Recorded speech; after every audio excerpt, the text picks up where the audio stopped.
Bueno, pues hemos llegado al final de esta interesante serie, Siria, el Islam y la Biblia, una serie que está muy ad hoc y que yo traté de poder a través de la Biblia transcribir a ustedes el pensamiento verdaderamente que se encuentra detrás del Islam.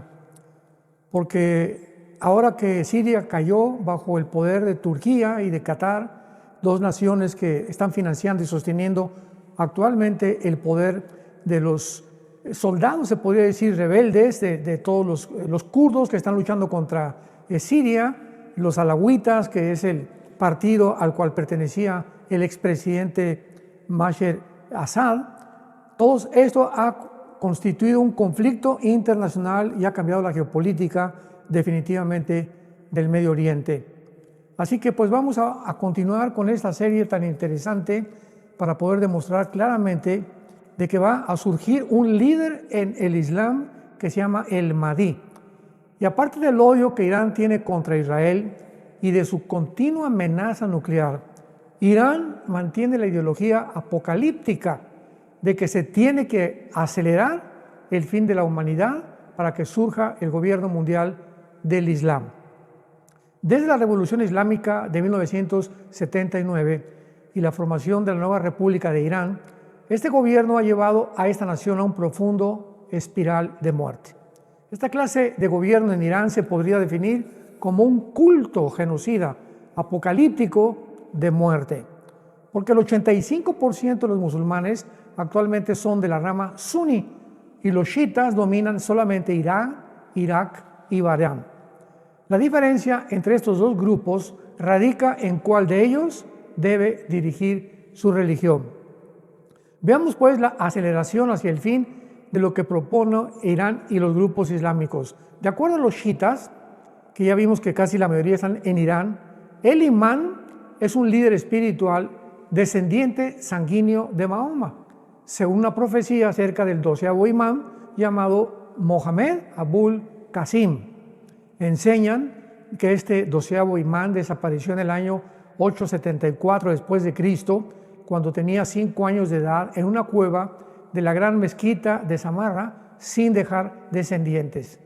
Le llaman el 12º imán o el Mahdi, que del árabe significa el líder o el dirigente. Le han esperado para comenzar a dirigir el mundo desde el siglo XX.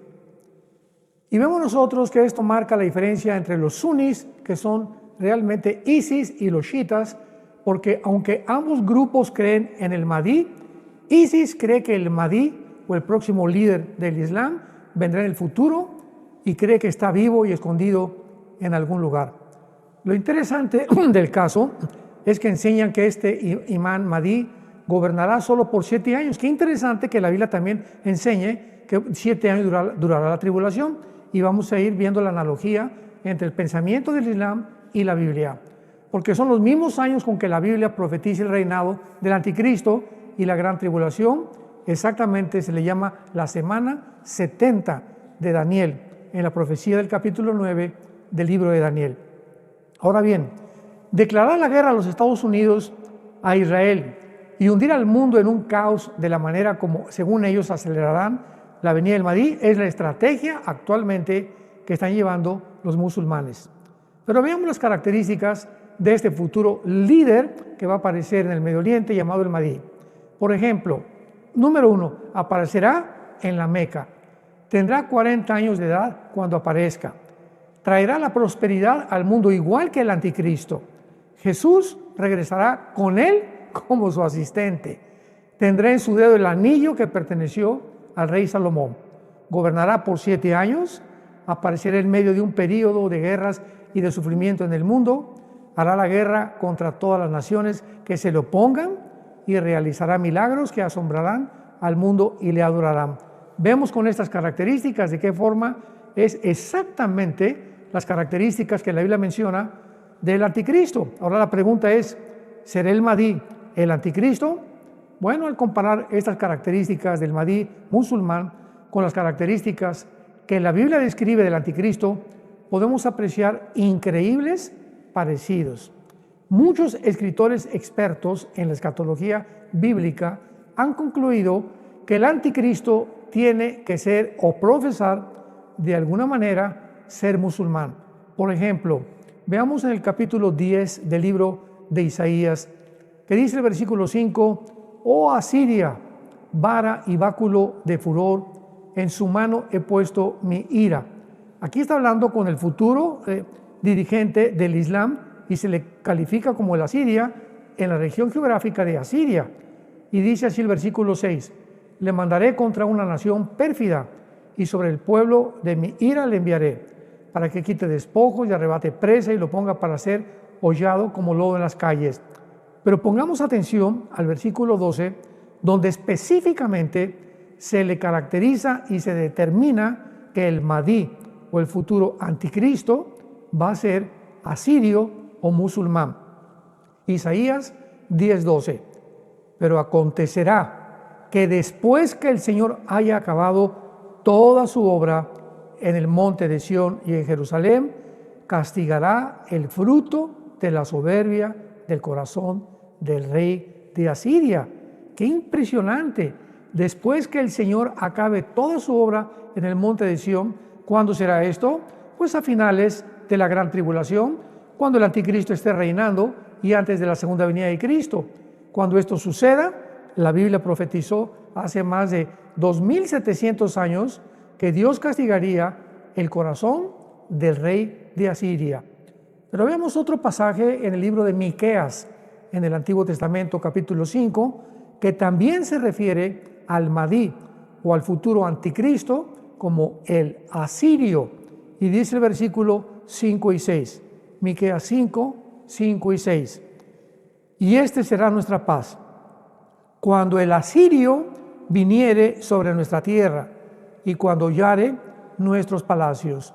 Entonces levantaremos contra él pastores y 8 hombres principales, y devastarán la tierra de Asiria a espada, y con su espada la tierra de Nimrod», que es la antigua Babilonia unida con Asiria del Antiguo Testamento, la tierra de Nimrod.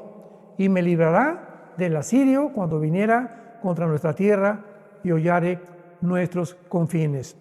Veamos ahora algunos puntos interesantes para basar estas conclusiones. Número 1. El Islam es la religión con el crecimiento más grande del mundo, incluyendo Estados Unidos, Canadá y Europa.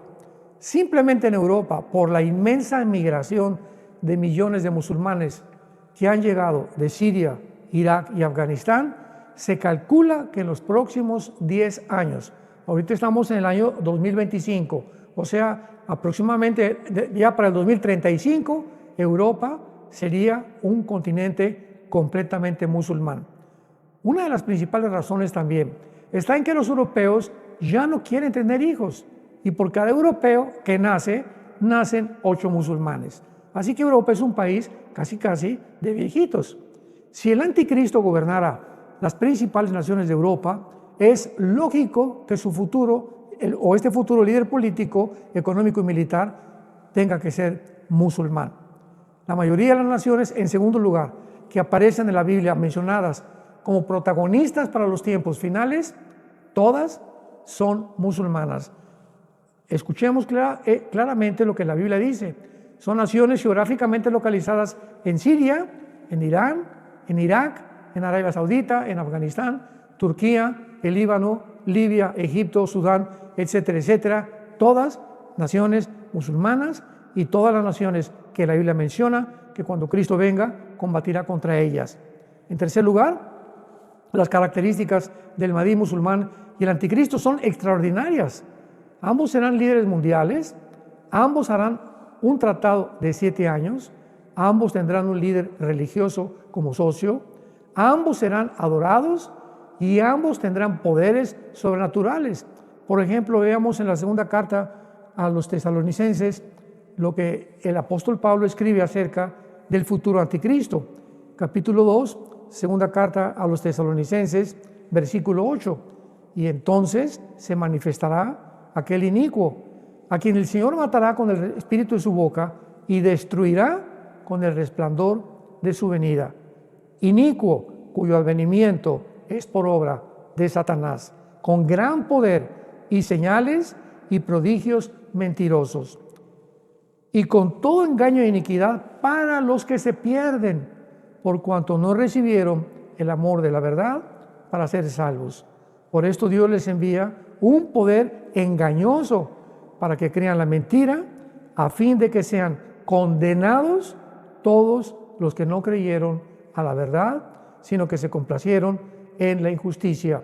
Claramente, la Biblia nos muestra que cuando el anticristo aparezca, la gente va a creer tal vez que sea un extraterrestre por los poderes y los milagros que va a hacer, y podamos nosotros comprender claramente que va a haber una mentira satánica, un poder mental en la humanidad en estos tiempos que los va a hacer creer realmente que el anticristo es un Mesías.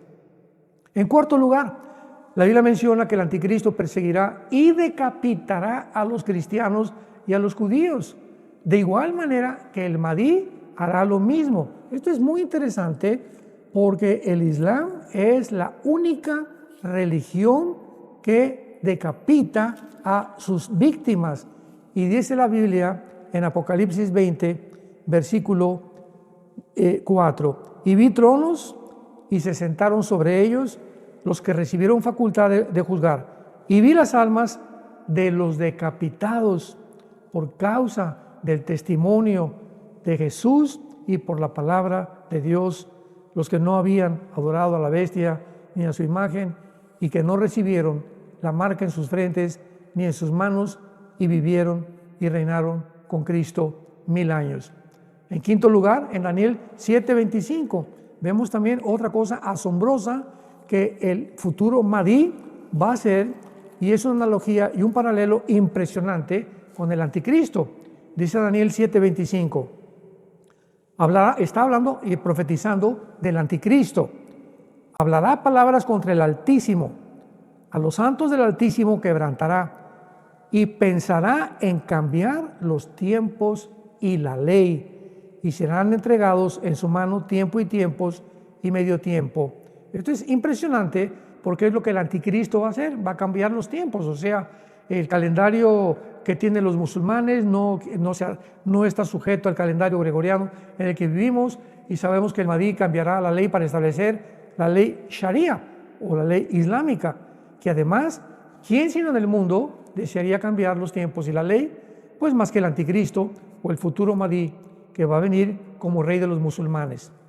El Islam tiene sus propias leyes y su calendario propio basado en la carrera de Mahoma, y diferente a nuestro calendario, repito, y tiempos del occidente.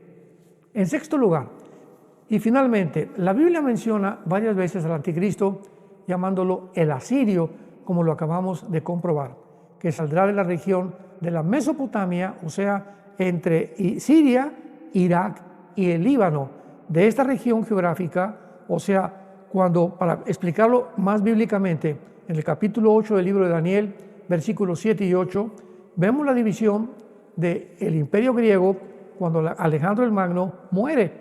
Y el imperio griego se divide en los 4 generales que sucedieron a Alejandro el Magno. Y estas 4 divisiones fueron Egipto, fueron Turquía, fue Macedonia, fue Grecia y fue Siria. O sea, vemos nosotros claramente Siria, Egipto, Macedonia y Turquía. Pero vemos claramente en Daniel 8, 7 y 8 que de una de estas 4 divisiones del imperio griego saldría el cuerno pequeño, que en el Antiguo Testamento se le conoce como el anticristo y que se domina el futuro dictador mundial. Así que el Islam, ¿verdad?, es la única religión que usa la decapitación. El Islam es la única religión que tiene como propósito principal conquistar el mundo, imponer la ley Sharia en todas las naciones. Es la única religión que está mezclada con la política, tratando de poder revivir el imperio antiguo otomano turco, que cayó en 1917 después de la Primera Guerra Mundial, cuando el imperio otomano se unió a Alemania y fueron derrotados en la Primera Guerra Mundial. Estamos verdaderamente en un tiempo maravilloso donde los protagonistas que la Biblia profetizó hace más de 2600 años están delante de nuestros ojos. Ya no podemos evitar más que poder realmente buscar a Dios con todo nuestro corazón. El mundo se dirige a un control islámico, un control bajo un hombre llamado el Anticristo, que se le llama el Mahdi dentro del Islam y que va a ser para nosotros el Anticristo. El Mahdi o el musulmán, para los musulmanes será, ¿verdad?, el iniciado, el Mesías, el que estaban esperando. Para nosotros sabemos que será el Anticristo. Y la última forma en la que podemos corroborar esto, de que el Anticristo será islámico y no será europeo, como tradicionalmente se enseñó por muchos años, es que cuando se siente el Anticristo, dice Daniel 9, versículos 26 y 27, que cuando el Anticristo aparezca, o el Mahdi musulmán para ellos, va a firmar un tratado de paz por 7 años con los judíos. Pregunta, ¿qué poder puede tener este hombre en el futuro llamado el Mahdi para que pueda garantizarles a los judíos: no los vamos a tocar en 7 años, les vamos a permitir reconstruir el templo? ¿Quién si no sería el Mahdi el que pudiera garantizarle esto a los judíos? ¿Cómo podía el Anticristo ser judío? ¿Cómo puede el Anticristo firmar un tratado para garantizarles a su propio pueblo que nadie los va a tocar? El único que podría tener el poder de hacer esto sería el Mahdi o el Anticristo bíblico. Así que él va a decirle al Islam, ¿verdad?, no toquen a los judíos. Él va a ser el que tenga el poder de impedir que el mundo islámico en el Medio Oriente no ataque a los judíos. ¿Quién más podría tener un poder para detener al mundo islámico y garantizarle a Israel 7 años de paz si no es el Mesías, que solamente los musulmanes pueden respetar? Así que no cabe duda que mientras más nos acercamos y somos la generación de la higuera, y más rápido todos los acontecimientos se están precipitando con una velocidad impresionante, nos damos cuenta que la luz del Espíritu Santo es más clara. Dice 1 Corintios 8, versículos 2 y 3, que lo que creíamos que sabíamos, no lo sabíamos como lo deberíamos de saber. El Espíritu Santo nos está continuamente mostrándonos cosas que están escondidas en la Biblia y que hace 5, 10, 15 o 20 años, pues no teníamos las piezas otras del rompecabezas para poder unir todo y poder armar una pintura, ¿verdad?, podríamos llamarla así, para que las últimas pinceladas viniera el Espíritu Santo y las diera a través de esta revelación. Y esto finalmente lo corroboramos en Daniel capítulo 12, versículo 4, cuando el Espíritu Santo, a través del ángel Gabriel, le dice a Daniel: Daniel, quiero que sepas que en los últimos tiempos el conocimiento aumentará. O sea, hace 2600 años que se escribió el libro de Daniel, iban a pasar 2600 años sin que nadie pudiera interpretar ni poder deducir qué significaban las profecías de Daniel. Ahora bien, si nosotros somos esa generación donde el conocimiento de una forma indudable, la tecnología, la conquista del espacio, la guerra atómica, la fisión nuclear de la Segunda Guerra Mundial, la época del Internet, la época del celular, la época de los chips, la época ahorita de la inteligencia artificial, nunca en la historia, jamás, el ser humano había avanzado tecnológicamente como lo ha hecho desde a mediados del siglo XX y a principios del siglo XXI. Y ahorita ya no nos sorprende absolutamente ningún invento. Ya, ¿verdad?, con la inteligencia artificial y este señor Elon Musk, el dueño de Tesla y el Proyecto X, quiere ya mandar habitantes a Marte. En fin, el mundo se está precipitando en una tecnología y con la genética avanzada también en querer construir, crear, al grado que el Foro Económico Mundial lo ha aseverado por su presidente Schwab, el señor Schwab, que ahora, bueno, ya dejó la presidencia del Foro Económico Mundial hace algunas semanas, pero el presidente Schwab acaba de decir que iban a crear una nueva raza humana, porque si somos producto de una evolución, pues necesitamos evolucionar y tenemos ahora la tecnología y la genética para poder ayudarnos a mejorar la raza humana. A ese punto el ser humano ha llegado. Hemos creído la mentira del huerto del Edén. Serán dioses, le dijo Satanás a la primera pareja humana, Adán y Eva. Y el siglo XXI en el que nos encontramos concluye con esta mentira, que es impresionante que los hombres podamos creer. Señor, Dios, tenemos la capacidad de crear mejores seres humanos que lo que tú nos creaste. Tenemos la capacidad, no te necesitamos, Dios, porque podemos resolver los problemas que van más allá de la capacidad nuestra para resolverlos, porque el ser humano es un ser endiosado completamente, ensoberbecido, haciendo y sacando de la ecuación a Dios de todos sus términos y de toda la forma como estamos viviendo. Así que estamos en un momento muy importante de la historia y tenemos que considerar y continuar orando para que el Espíritu Santo nos continúe guiando a toda la verdad. Y tú que nos escuchas, prepárate para encontrarte con tu Dios, porque de tal manera amó Dios al mundo que ha dado a su Hijo unigénito, para que si tú crees en Él, no te pierdas, mas tenga la vida eterna. Porque Dios ama de tal manera al mundo que siendo un pecadores, dice Romanos 5, Dios muere en nuestro lugar. El que no conoció pecado, por nosotros se hizo pecado, para que nosotros fuéramos hechos la justicia de Dios en Él. Jesucristo fue despreciado, desechado entre los hombres, varón de dolores, quebrantado y experimentado en el dolor. Pero Él llevó nuestras iniquidades y nuestros pecados para que nosotros conociéramos cuánto Dios te ama, cuánto Dios nos ama y cuánto quiere Dios tener una relación contigo en espíritu y en verdad. ¿Podrías tú invitar a tu corazón a Jesús en este momento? Dile ahí donde quiera que tú estés: Señor, te pido perdón por mis pecados. Creo realmente que en la cruz tu Hijo pagó por mí, que a los 3 días resucitó de entre los muertos, y en este instante te recibo como mi Señor, como mi Salvador en mi corazón. En el nombre de Jesús. Amén. Que Dios te bendiga y que Él pueda manifestar su vida en tu corazón.